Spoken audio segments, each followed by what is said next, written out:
2024 was one of the best years in music that I've ever experienced. So many big albums, so many big moments, and just so much great music. But 2025 already has potential to be even bigger and better. So I'm going to be going over the biggest and best albums that are coming out in 2025 and what we know about them. And I'm going to be doing it in chronological order, starting from the albums that are releasing in the beginning of the year all the way up to whatever we know so far about the later albums in the year. So the first album of 2025, which is coming out on the first Friday, January 3rd, 3 days into the year, is actually a pretty big hip hop release, Lil Baby with Wham. And, you know, Lil Baby's definitely had some fall off as of recently. His last album, which was almost 3 years ago, It's Only Me, was definitely not my favorite, but Wham, this new album, seems like it has potential to be one of Baby's best albums. And honestly, from watching his interviews recently, it seems like he is in a different bag and he seems like he's locked in. And when we look at the confirmed features from this album, it's pretty stacked. We got Future and Young Thug, we got Travis Scott, we have Rod Wave and 21 Savage. So yeah, it is a pretty stacked track list so far, and we'll see if Lil Baby delivers on this record. Hopefully he's able to kind of revive his career, because I do believe in him and he is a great rapper at the end of the day. Okay, so then about 2 weeks after that Lil Baby album, we're actually going to be getting a posthumous Mac Miller album called Balloonerism. And if you're a Mac Miller fan, you know that this album has been in the vault for a long time. It's been highly anticipated. It was supposed to come out when Mac Miller was alive, but he scrapped it. But the thing is, and why I respect it as a posthumous album, is it's quite polished, and Mac Miller did work on it pretty consistently, and it seemed like it was pretty close to being finished. So this does seem like it is a pretty quality work of a posthumous release. So I am very excited for this album. I'm always down for some new Mac Miller music if it's done in the right tasteful way. I made videos on posthumous albums and how they can either hit or miss really bad or hit really good. So I think this album Balloonerism is going to hit really well. Based on the trailer, it seems like, you know, it's going in a good direction.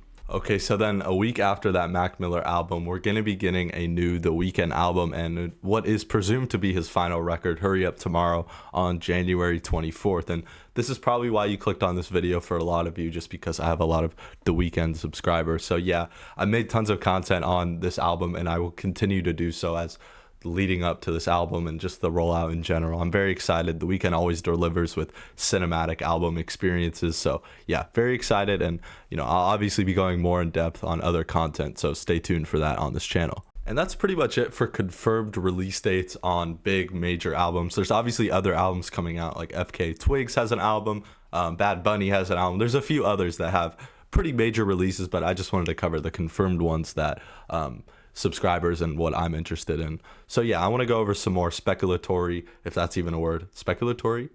Is that a word?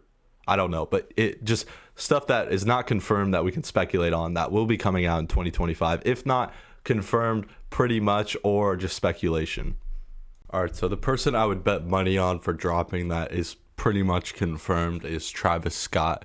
Obviously because of his Coachella headlining performance, and he had said when he announced that this will be the start of a new era, so that obviously indicates that we're going to be getting a new Travis Scott album in 2025, and I think quite early within the year. So Coachella is in April, so I don't think Travis Scott will release his album before Coachella. I mean, that is definitely a possibility, maybe a early April release right before Coachella, or maybe he'll release it in May, and at Coachella he'll like do some singles and kind of tease the album and start the rollout or whatever, and then maybe we'll see a summer release for a new Travis Scott album. He's been saying he's been on tour inspired by the stadiums and just making music constantly, so he's obviously very inspired. So yes, I would bet a lot of money on the fact that we're gonna get a new Travis Scott album within 2025.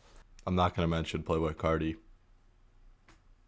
I don't know what's happening.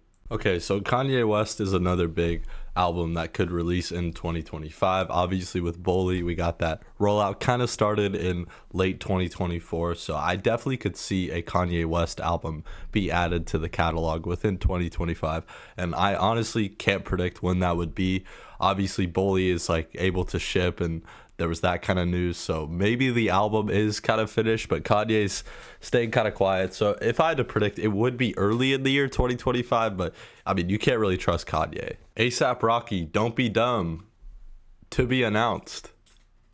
Okay, Drake is been teasing new music for couple months at this point, that Party Next Door collab album. I don't know when that would come out. He originally said it was supposed to come out in December, so that would make me guess that that album is pretty close to being finished. I definitely think we could see a Drake album pretty early in the year. And he also said recently on a stream that he will be dropping music consistently through 2025. So I think we're going to be getting a lot of Drake music throughout the year. We'll see how that pans out.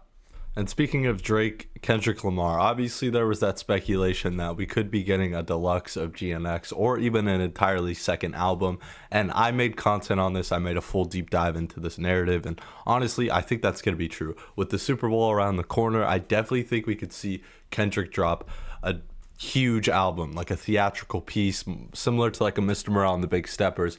GNX felt more like a mixtape. While I'm still appreciative of that record, I think we could definitely see a bigger Kendrick album in 2025, close to the Super Bowl. So maybe after February, maybe early February, who knows. Lil Uzi Vert is another artist that after EA2, fans were definitely disappointed, to say the least, and I think he definitely needs to deliver with another project soon before maybe a sort of fall off happens. I don't think Uzi would ever genuinely fall off because he has a great catalog already, but I think that he definitely needs to deliver with another project soon. And he's been teasing new music with Instagram and in comment sections saying, okay, I'll drop music, I love you guys, that kind of stuff. So I definitely think we could see an Uzi project similar to maybe some older Uzi type stuff. So, I mean, overall, 2025 could be absolutely massive. I don't think we're going to see another Kendrick versus Drake beef type of situation ever again. I think that's going to be probably one of rap's biggest moments of all time when we look back in 50 years. But let's review what 2025 has in store because it seems pretty crazy. We're going to start off the year with a new Mac Miller album, Already Insane. Then a Weeknd album, which will be his final record and has been highly anticipated for a long time at this point. Kanye West, maybe. A$AP Rocky, probably not. Playboi Carti, probably not. Travis Scott, which is pretty much confirmed. And then Drake and Kendrick Lamar, also pretty much confirmed. I mean, Kendrick is not pretty much confirmed, but it's likely that he'll drop another album based on all the teasers we've gotten from inside his camp. And Drake is definitely going to release new music within 2025. So yeah, Drake, Mac Miller, The Weeknd, Kanye, A$AP Rocky, Playboi Carti, Kendrick, it's going to be insane. So yeah, 2025 could be pretty massive for major album releases. And let me know, what albums did I miss? Because I obviously did miss a lot of other albums because there is quite a lot of music that releases in a whole year. And so just let me know in the comments down below, what are you excited for in 2025 regarding music? What albums are you looking forward to? And yeah, leave that in the comments down below. Subscribe, like, and leave that comment. The fuck up? I was up at Westchester dodging all the high beams. Gardena swap me, shopping bogus ice cream. I'm a hot